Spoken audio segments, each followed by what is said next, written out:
صحابی کی تعریف کیا ہے؟ صحابی کون ہوتا ہے؟ یہ ارشاد فرماتے صحابی رسول وہ عظیم انسان ہوتا ہے واہ جس نے حالت ایمان میں نبی کریم علیہ الصلاۃ والسلام کی صحبت کو اختیار کیا ہو اور حالت ایمان سے وہ دنیا سے رخصت ہوا ہو۔ بہت اچھا، سبحان اللہ۔ یہاں پہ دو چیزیں ہمیں صحابی کی تعریف سے سمجھ آ رہی ہیں کہ حالت ایمان میں رسول اللہ صلی اللہ علیہ وسلم کی صحبت اختیار کی ہو، دیکھنا شرط نہیں ہے۔ بہت اچھا۔ محدثین نے لکھا دیکھنا یہ شرط نہیں ہے، کیونکہ کچھ ایسے بھی صحابہ تھے جو نبی نہ تھے۔ صحبت شرط ہے، صحبت ہو ساتھ ایمان بھی ہو۔ واہ ٹھیک ہے۔ اچھا، ایمان کس کو کہتے ہیں؟ ایمان کہتے ہیں اقرار باللسان و تصدیق بالقلب، یعنی زبان سے اقرار بھی ہو اور دل سے تصدیق بھی ہونی چاہیے۔ بہت اچھا۔ اچھا، اب یہاں پہ جو ہم نے یہاں تک تعریف کی ہے صحابی کی، یہاں سے منافق نکل گیا۔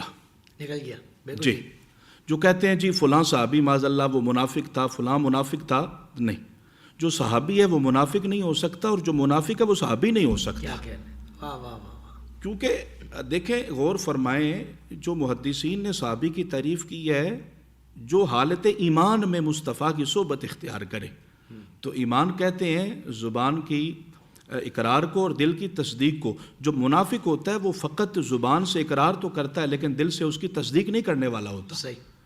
ایک بات۔ دوسری بات کہ اس کا خاتمہ بھی ایمان پہ ہوا ہو۔ ٹھیک ہے۔ اب جس کا خاتمہ ایمان پہ نہیں ہوا وہ مرتد ہو گیا، کافر ہو کے مرا، تو یہاں پہ بھی صوفیاء نے لکھا ہے کہ یوں نہ کہیں کہ وہ صحابی مرتد ہو گیا اور صحابی کا خاتمہ کفر پہ ہوا، کہا وہ صحابی تھا ہی نہیں۔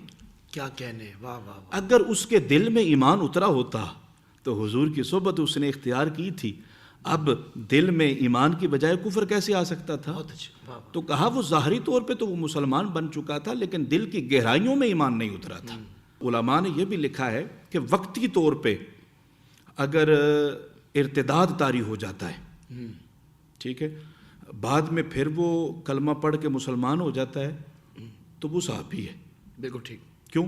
کیونکہ دو شرطیں جو پائی جاتی ہیں، دو شرطیں جو صحابی کی تعریف میں محدثین نے کی ہیں وہ اس بندے میں پائی جا رہی ہیں صحیح۔ کہ حالت ایمان میں اس نے رسول اللہ کی صحبت بھی اختیار کی، اگرچہ درمیان میں کچھ ایسا وقت گزرا ہے ارتداد کا، لیکن جب اس نے کلمہ پڑھ لیا اب اس کا خاتمہ ایمان پہ ہو رہا ہے، سبحان اللہ، تو بہت وہ بھی اچھی صحابی ہے۔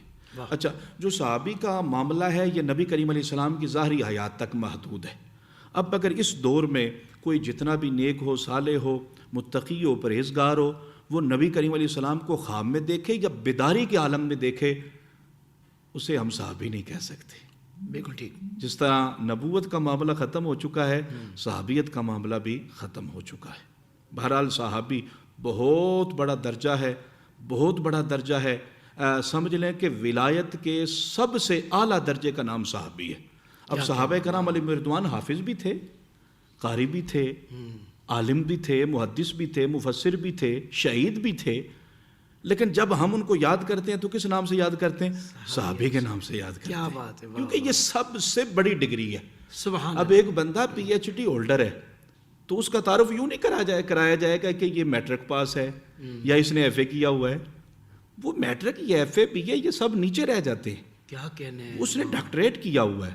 تو اسی طرح جو صحابی رسول ہیں، مصطفیٰ کریم علیہ السلام کی صحبت جس نے اختیار کی ہے اور حالت ایمان سے دنیا سے رخصت ہوا ہے، وہ ولایت کے سب سے اعلیٰ درجے پہ فائز ہے۔ واہ واہ واہ۔ اللہ تعالیٰ ہم سب کو صحابہ کرام علیہم رضوان کا ادب و احترام کرنے کی توفیق اور سعادت کیا عطا بات ہے، فرمائے۔ آمین آمین۔ بہت ہی خوبصورت انداز سے آپ نے، میں کہتا ہوں مکمل طور پر آپ نے صحابی رسول کی تعریف بیان کر دی، اور اب بھی اگر کسی کو نہ سمجھ آئے تو ظاہر بات ہے کہ اس کو 2-3 مرتبہ مزید سننے کی ضرورت ہے انشاءاللہ۔ زندگی کے تمام شعبوں میں دینی رہنمائی حاصل کرنے اور آخرت کو بہتر کرنے کے لیے ہمارے YouTube channel Islamic digital studio کو سبسکرائب کر لیں اور بیل آئیکن بھی پریس کر لیں۔